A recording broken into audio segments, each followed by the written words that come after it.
Right, so what you're looking at here is the synthetic construct. I'm going to go ahead and open up this thing.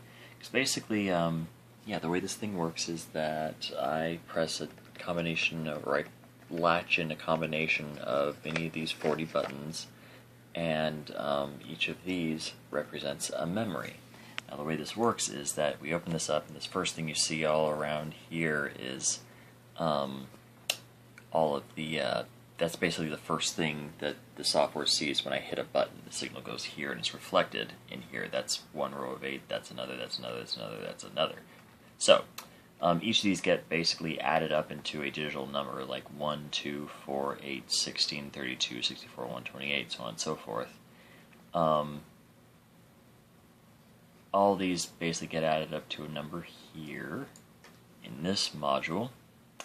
That module basically ends up going into this right here. That's a memory. This is kind of simple actually.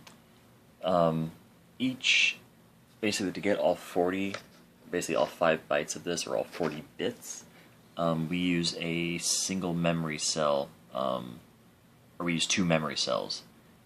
So basically we have 4. We have one for the first program and one for the second program. This one and this one first, this one and this one second.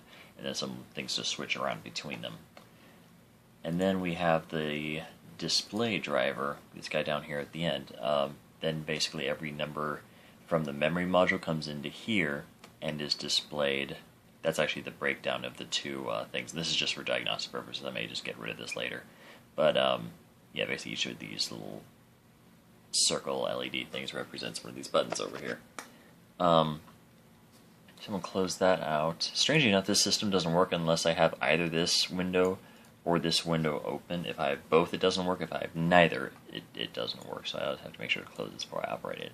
Oh, and one more thing that happens. As soon as this guy loads its memory, one thing that happens is that it has to go back out to all of these parameters here. So basically the memory is loaded from here, it goes into here to be displayed, but it also needs to be reflected on the inputs here rather than me have to go through and manually type the whole freaking program back in. That's kind of why we don't do this. So basically this guy gets bounced back out through this network into 2 of these modules. Now let's look at this first one here. This one, it gets bounced back down to this one, and then this one. So, and yeah, inside each of these is a decoder. Basically, it goes in and it's divided and has modulus applied to it a bunch of times until we have our full-on decode or encoded number. So from a 22-bit number, or I'm sorry, a number equaling 2 to the 22nd power minus 1. Anyways, it goes in there as like a number, like 568, and then that number gets decoded out here into binary from least significant bit to most significant bit. And yeah, so this is basically our input buffer.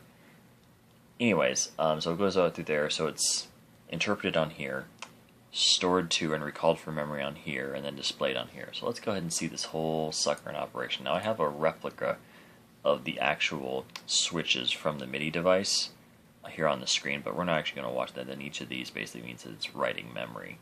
And I just had to do a thing to actually fix that. So anyways, I'm going to go ahead and start this thing, and we'll show you the girl in operation. Hello. That's very interesting. It doesn't seem to want to work. Let's see what the deuce is with that. Okay, we've got that. Really? It needs to be, what, the other thing? I'm not understanding here. Nothing. See, we're supposed to be... it was, for some reason, the memory is not quite reading correctly. So anyways, this is program 1, it just has that one lit. This is program 2, it just has that one lit. So we're going to go back to program, we're going to get rid of that. I want to write just a big old number 1. And we'll go to over here, take that out. Let's see here. My number aesthetics aren't what they used to be. There we go. Nice and big and broad-based and ugly or whatever. Anyways, number 2, number 1, number 2, number 1. Now let's just screw this up, press a bunch of random buttons. And then we'll do the same thing here, like turn that on, turn that on, turn that on, turn that on. There we go. And then it's still the same thing that we wrote for each of those. Now my eventual idea, actually not idea, the next step is to expand that so all 8 of these buttons here are memories for this whole screen. Then the next thing to do is I want to make a thing that basically records what order you press these in, so you could write like a meta memory or a meta sequence of the internal stored memory, so like 1, 3, 2, 2, 3, 8, or whatever. My primary use for this is going to be for a rhythm sequencer, but I may actually expand the memory so it could work with the APC so that I could actually have presets for that one. But for right now, this is just the memory thing where I've got this one and this one. Let's do this into something a little bit more recognizable, but that isn't 01. Let's see if I can do this. Let's see here. Yeah. Nah, not really.